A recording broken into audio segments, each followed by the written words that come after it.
Mapagpalang araw po sa ating lahat. Ako po si Emmanuel O. Alejandre. Ito po ang aking daily devotion para sa ngayong February 11.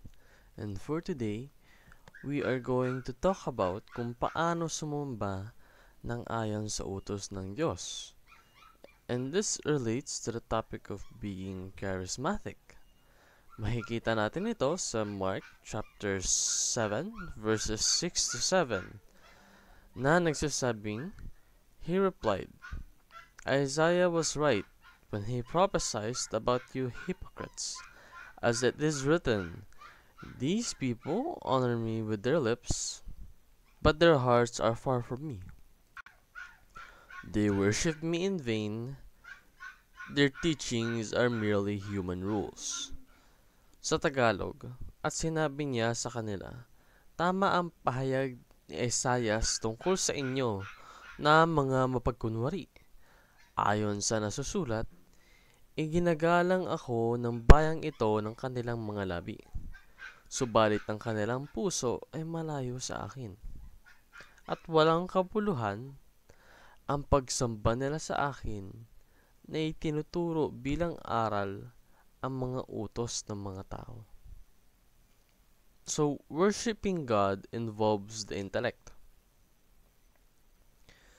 It also involves the emotion and involves the action. Pagdating daw po sa pagsamba sa ating Panginoon, hindi lang ito dapat sinasabi. Dapat sinasabuhay din. Dapat ito'y naoobserbahan through our way of thinking, through our way of feeling, and through our way of action.